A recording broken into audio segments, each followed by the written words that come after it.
Bonjour ou bonsoir, ça dépend de l'heure à laquelle vous nous recevez. Si c'est pour la première fois de suivre nos vidéos, n'hésitez pas à vous abonner à notre chaîne Mariage pour la vie.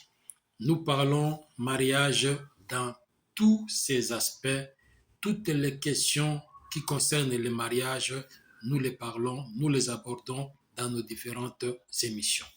Alors aujourd'hui, nous allons parler d'un sous-thème très important, comment faire pour protéger son mariage. Oui, les mariages se protègent. Quelles sont les personnes qui doivent protéger les mariages? Ce sont les mariés eux-mêmes. Vous êtes les garants de votre propre mariage. Vous êtes les garants de votre propre couple. L'homme doit veiller sur son mariage. La femme également doit veiller sur son mariage. Nous avons tous les deux intérêt à protéger ces patrimoines, passez-moi l'expression. C'est quelque chose de très important. Le mariage est quelque chose de très important pour la vie de toutes les personnes. Ça doit être protégé. Comment le faire? Il y a des choses qu'on doit éviter, il y a des choses qu'on doit faire.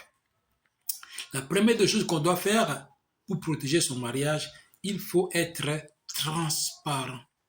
La transparence.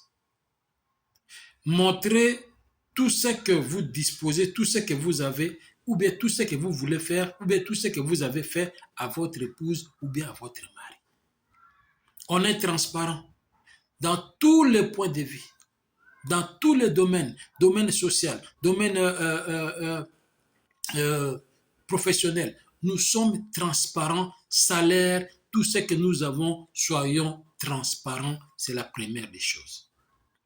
La deuxième chose qu'on doit éviter pour protéger son mariage, c'est les mensonges.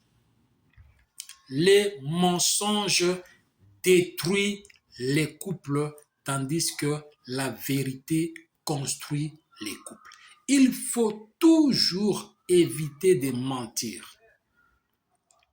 Lorsque ta femme comprendra que tu es en train de lui mentir, même une seule fois, tu as menti une seule fois, seulement une seule fois, elle a compris que mon mari m'a menti. C'est resté dans sa tête. Même si après tu viens lui dire la vérité, elle n'arrivera pas à accepter facilement ta vérité parce qu'elle sait que tu as toujours l'habitude de mentir. Si ton mari constate que tu es en train de lui mentir, même si tu viens après pour lui dire la vérité, il ne va pas accepter facilement parce qu'il sait que toi, tu as toujours l'habitude de mentir.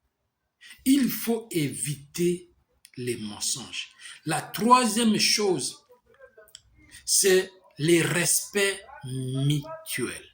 Le respect protège le mariage. Lorsque l'homme comprend que ma femme est en train de me respecter, automatiquement cet homme-là va respecter sa femme.